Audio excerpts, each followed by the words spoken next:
হযরত শাহজালাল আন্তর্জাতিক বিমানবন্দরের third terminal পরিচালনায় জাপানের সাথে আগামী মাসেই চুক্তি হতে পারে, একথা জানিয়েছেন বেবিচকের chairman air vice marshal Mustafa Mahmud Siddique. তবে এখনো পর্যন্ত চুক্তি না হয় ডিসেম্বরে টার্মিনাল চালু করা নিয়ে তৈরি হয়েছে অনিশ্চয়তা। হযরত শাহজালাল বিমানবন্দরের তৃতীয় টার্মিনালের কাজ প্রায় শেষ। এরই মধ্যে শুরু হয়েছে প্রকল্পের জন্য নেয়া ঋণের কিস্তিও। এমন পরিস্থিতিতে ১৬ ডিসেম্বর তৃতীয় টার্মিনালে অপারেশন শুরুর পরিকল্পনা বেবিচকের। তবে তৃতীয় টার্মিনালের গ্রাউন্ড হ্যান্ডেলিংয়ের জন্য জাপানের সাথে চুক্তি হয়নি এখনো। জাপানি কনসোর্টিয়ামের সাথে বেশ কয়েক দফা বৈঠক হলেও দিনক্ষণ ঠিক হয়নি চুক্তির।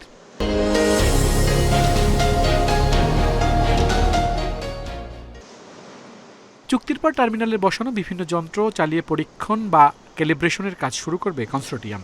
নিয়োগ হবে লোকবল। বড় টার্মিনালের ক্ষেত্রে ক্যালিব্রেশনে কয়েক মাস সময় লাগে বলছেন সংশ্লিষ্টরা। তাই ডিসেম্বরে টার্মিনাল চালু করা অনিশ্চিত। ১৬ ডিসেম্বর সরকার আমাদেরকে আদেশ দিয়েছেন, আমরা আপ্রাণ চেষ্টা করছি এটা ১৬ ডিসেম্বরকে যেন যে কোনো মূল্যেই হোক করা যায়। But it is kind of A relay race. আমার হাতে একটা ব্যাটন আছে, জাপানিজদের হাতেও একটা ব্যাটন আছে, দুজনে মিলেই রিলে রেসটা শেষ করতে হবে। আমি যতই দৌড়াই না কেন, দুই পক্ষের সমন্বিত না হলে এটা সম্ভব না। তবে বেবিচক চেয়ারম্যান বলছেন সবকিছু ঠিকঠাক থাকলেই ডিসেম্বরেই তৃতীয় টার্মিনাল উদ্বোধন করতে চান তারা।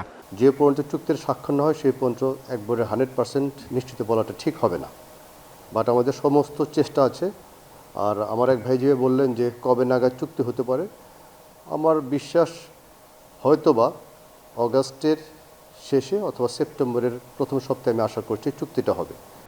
জুনে শুরু হয়েছে থার্ড টার্মিনাল নির্মাণ প্রকল্পের জন্য নেয়া ঋণের কিস্তি পরিশোধ। কিস্তি শেষ হবে 2056 সালে। আল আমিন হোসেন, ইন্ডিপেন্ডেন্ট নিউজ, ঢাকা।